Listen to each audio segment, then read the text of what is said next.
Greetings, owners of fine luxury cardboard rectangles. My friends, we are here today to discuss some very narcissistic Magic the Gathering card design in the most literal way possible. We're actually going to be talking about essentially the equivalent of narcissists. If you've ever heard the term narcissistic but didn't understand where it came from, I mean, I assume everybody watching this knows that being narcissistic is to be utterly self-obsessed.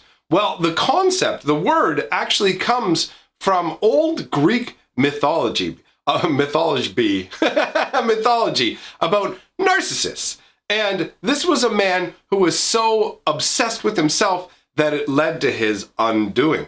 There are a few variations of the story surrounding him. So before we look at the card, I want to make sure everybody understands the mythology behind it, because otherwise you're not going to see how well they've executed the concept in Magic form, because I'm genuinely impressed with this card. It really does transmit the concept quite well to somebody who already knows the mythology. If you don't know the mythology, looking at the card may be a little, okay, I'm not sure exactly what's going on here, but at the same time, they've somewhat covered that. Anyhow, let's talk really quickly about the myths, because there are multiple variations. There are basically, Narcissus is someone who was sought after by a number of different people. He was an incredibly handsome man, insanely attractive, all right? So all kinds of people sought to be with him, and he spurned them in a way that caused them, in some cases, to actually take their own lives. And that's just humans we're talking about. There's actually a myth that involves him and a dryad named Echo. And that dryad was in love with him and was following him around and just mimicking what he was saying until he was just like, okay, who's there? Come on out, what's the deal? And she came out and he was like, get on up out of here. I don't want nothing to do with you.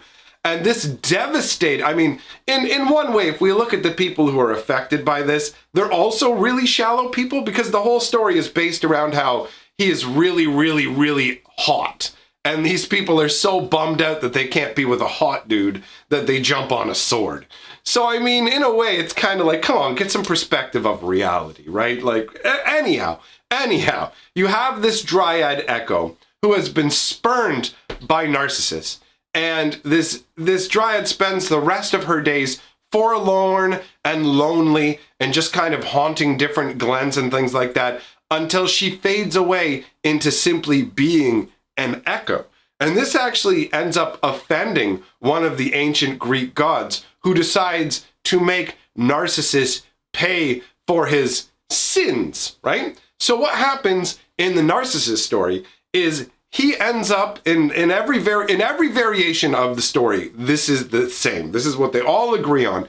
He ends up looking into the water. He's thirsty. He looks into the water. He sees a reflection of himself in the water, right? So either he's thirsty and he's going for water, or he just happens to gaze down at a stream, whatever variation you like. The point is, he looks at the water and he sees a reflection of himself, but he doesn't realize that it's himself. All he sees is a stunningly handsome guy and just goes bam. He falls instantly in love with himself.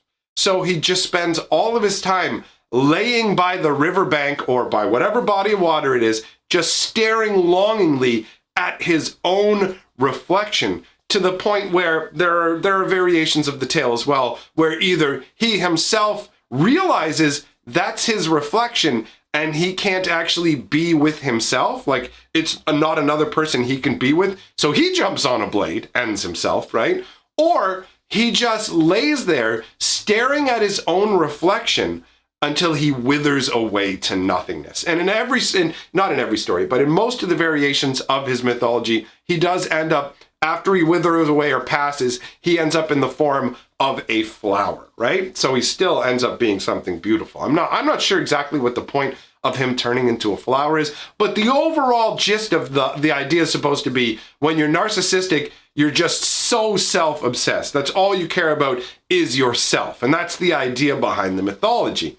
So Wizards of the Coast has created a card coming up in the Theros Beyond Death set that is specifically a nod to that mythology. I'm going to put the card up on the screen. His name is Illyrios. I believe that's how it's pronounced. Illyrios Enraptured. So when I mentioned before that there was something included in the card that might, to a degree, somewhat give people a concept of what the card is, even if they don't know the mythology behind Narcissus. If they don't know that, they might still be able to get it with the Illyrios Enraptured, but I think it would be kind of difficult because when you look at the artwork, you're just going to see a man by a pool of water with his hand outstretched, right? So you'd just be like, what is he enraptured by? Is this enchanted water that somehow ensorcelled him? It's not going to be automatically apparent from the card if you don't know the mythology that that's what's going on here. So he's 1 blue, 2 colors for a 2/3 legendary human. Imagine being legendary for how self-obsessed you are.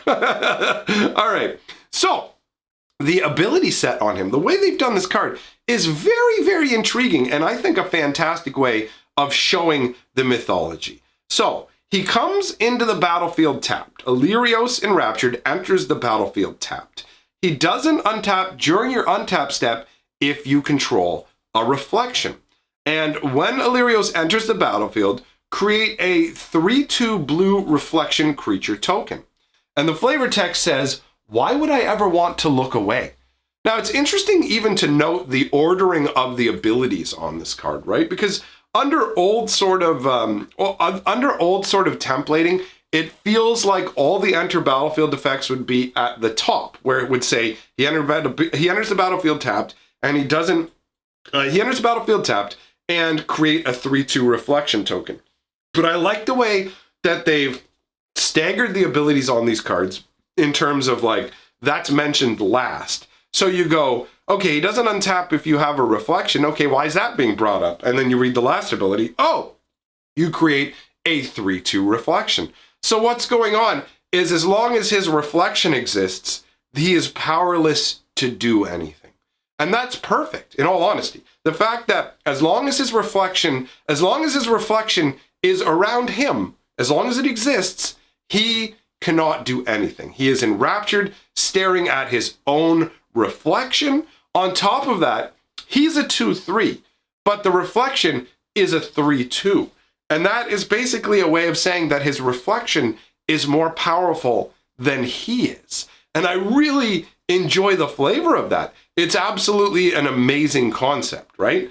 And I mean, on top of that, even if you just take a look at it from a power perspective, for 3 mana, you're getting 2 creatures in blue. Blue normally doesn't get this. For 1 blue and 2 colorless, you're actually getting in total 5 power and 5 toughness. You don't normally get this. So you get a free gimme in a form of a 3/2 creature for 3 mana, which is something blue doesn't normally have. For 3 mana, you're more likely to get like a 1/4 sort of turtle or something like that, something more defensive. So this is a little more aggressive than blue normally gets to be. And when the token gets destroyed, then his enrapturement ends. His reflection is gone, and he's ready to spring into action, but as a 2/3. So he's weaker than his own reflection. I enjoy that quite a bit. The flavor text is bang on with the why would I ever want to look away. That makes perfect sense for the mythology. The artwork is very serviceable.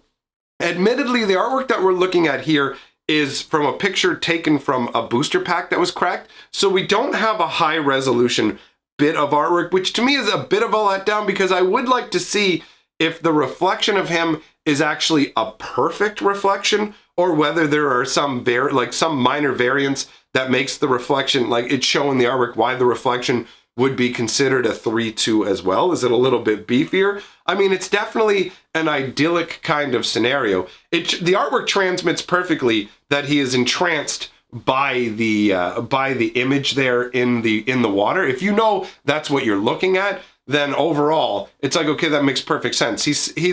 He's leaned over the water, right? He wants to have a good look. He's just laying there basically as close to the image as he can get without touching it. He's laying on what are either logs or rocks. He's got his hand outstretched to reach in and touch the reflection, but if he does, the reflection's just going to dissipate and be gone.